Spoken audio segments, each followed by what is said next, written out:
Right, so electrical cables run out the tower to connect the generator to its electrical load on the ground below. So normally it's with a gearbox, okay? Turbine without gearbox is quite rare, I would say. And the relationship is quite straightforward, okay? TT, which is the wind turbine shaft torque, is equals to PX over omega T. TG then is equals to PG over omega G. As simple as this, right? So constant speed operation. Constant speed operation, then this has to do with either you want how you're going to regulate your wind turbine speed. Just like I mentioned, to maintain a certain or maintain a particular TSR, then you have to. Why is it important to maintain a particular TSR? Because you want to obtain your ideal CP value. And then when you want to maintain a particular TSR, you can either do it by reducing or increasing the radius of the blade or the rotational speed of your rotator, of your rotor. So the control of the speed is a more common way because changing the radius is at the manufacturing site, but changing the rotational speed is at the operation site. So operation at a constant speed may be realized by one of the two basic control methods below.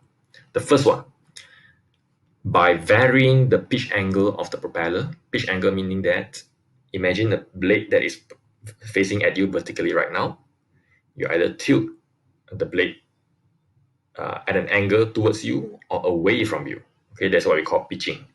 So by varying the pitch angle of the propeller blades as the wind speed varies, this can be achieved by rotating either the whole propeller blades or the tips of the propeller blades in their socket.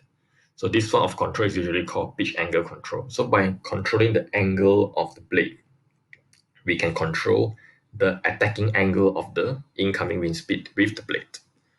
The second one is by using a propeller of fixed pitch angle, but where the propeller surfaces are designed to introduce stall over a range of wind speed.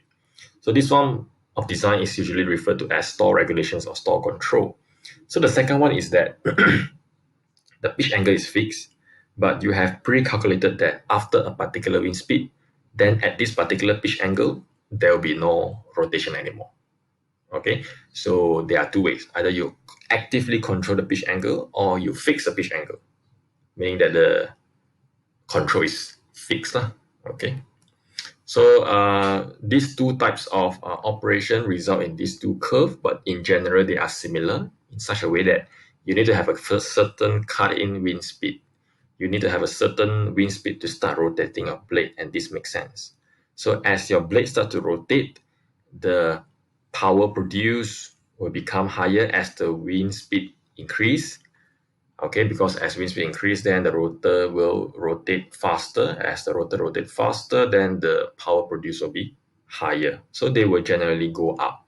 So after they have reached a particular point, then a further increase of the wind speed will not increase the power generated by the rotor anymore because of the pitch angle control. Remember, because of the pitch angle control, we want to maintain a particular TSR to maintain a particular ideal CP value. Also, the pitch angle control is also to protect the blade itself so that it doesn't keep on rotating faster and faster as the wind speed increases, to protect the I would say the health of the wind turbine so that it doesn't spoil. Okay, and then as the wind speed continue to increase, okay, at a particular wind speed, beyond the particular wind speed, what we call the cutoff wind speed, then the rotations of the rotor will stop altogether so that we want to protect the safety of the wind turbine. And when the wind turbine stop rotating, then there is no wind power generated.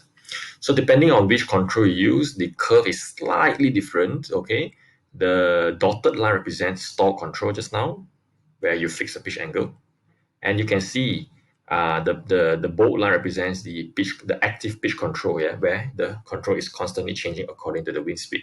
So as you can see, the stall control represented by the dotted line is less efficient compared to the bold line represented to the stall control, because at the constant wind speed over here, the stall control start to drop as we approach the cut-off wind speed.